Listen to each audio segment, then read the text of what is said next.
Protecting yourself from online scams. That's our Techstination. Joining us from Google is technology expert Grace Hoyt. Hi, Grace. Hi, Fred. So great to be speaking with you again. Good to see you too. Well, last year was the second highest year of identity theft, according to the IRS. What are some of the most prevalent threats that we are seeing today? Absolutely. So we are monitoring on scams, or as we also call them, phishing with a PH. Folks are trying to bait and hook people in. So we are seeing that this is happening to folks online, and we are hoping that folks will take some simple steps to avoid some of these red flag scams that we are seeing.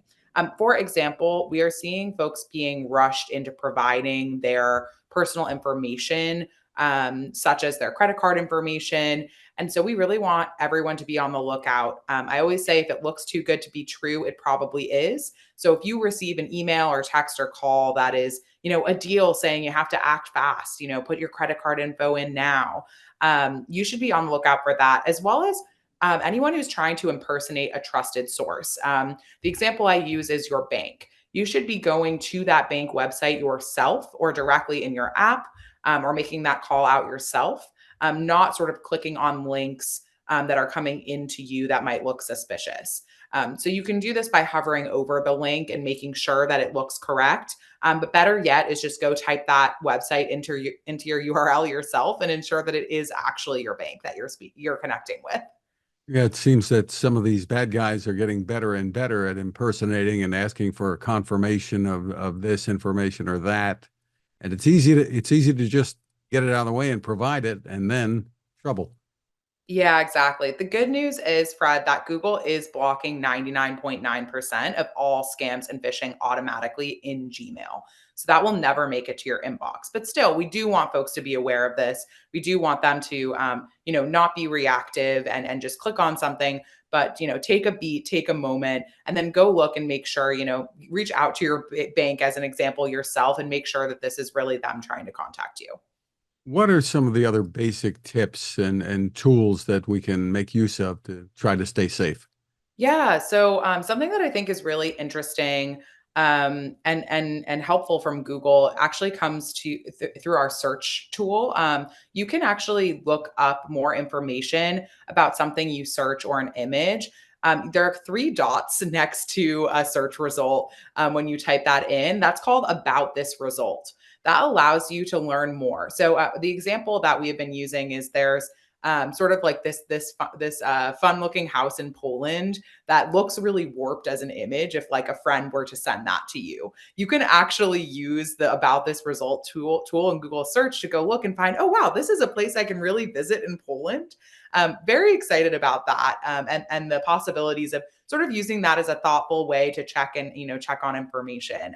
But most importantly, if I could leave folks with one thing, it would be to keep your personal digital accounts online safe. So there are a few ways to do that. The first is through using a password manager. We know that these bad actors, these attackers, are looking to get access to folks' passwords and then use that to sign in to your online accounts. So that's why we recommend folks store and save secure passwords through a password manager.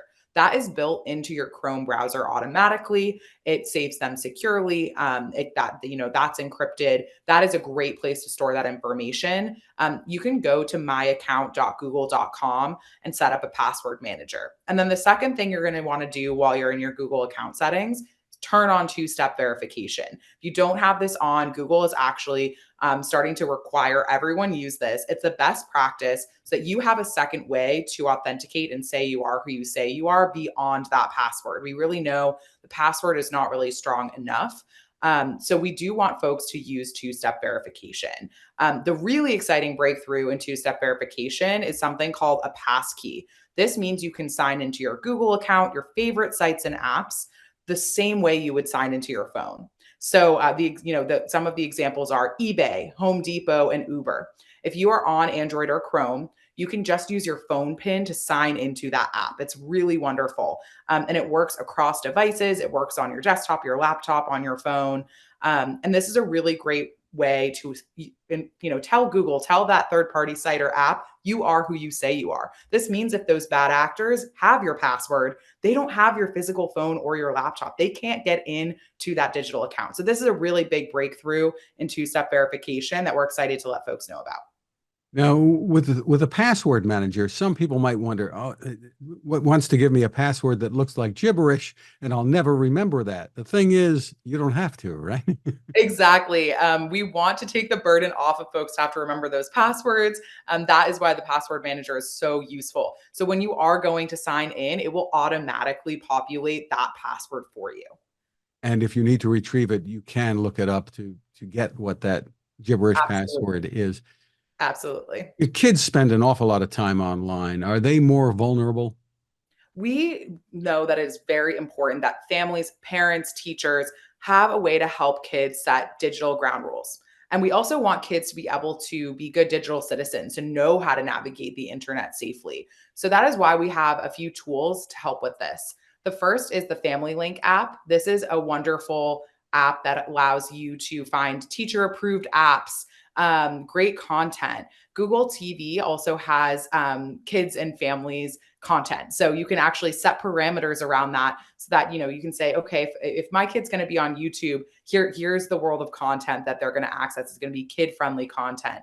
And then lastly, we have Be Internet Awesome. I love this website. This is a website that is meant for kids to learn about how to navigate online safely, learn how to be a good digital citizen. So we think it's important that, parents, teachers, kids all have the tools that they need. There's an impression that many have that older adults may be more vulnerable. Is there truth to that? And what, if anything, can be done? I think what's really interesting about these scams and phishing is how no matter what the tactic is, no matter who you are, how old you are, they're using a lot of the same methods. It is what we described. It's rushing people into providing information, trying to say that, yeah, impersonate, say that they're your bank or another trusted source. So it's interesting because no matter how old you are, no matter what you're doing online, those account security steps that we discussed, password manager, two-step verification, and sort of those best practices in terms of being thoughtful when someone reaches out to you over email or text or call, and kind of, not giving over that information, but actually going and verifying for yourself. Those remain true for everyone. So even, no matter what the attacker is kind of using, it's still a scam, it's still a phishing attempt, so that those same tips apply to everyone. But of course we want everyone to be mindful of this. So whether you're older, whether you're a kid, we want to make sure that everyone's sort of looking out for those scams and protecting their accounts. And for more info to help, where should people go again? Check out safety.google, and for the family tools I mentioned, that's at families.google. Terrific. Grace Hoyt, thank you so much for spending time with us. Thanks, Fred. Appreciate it.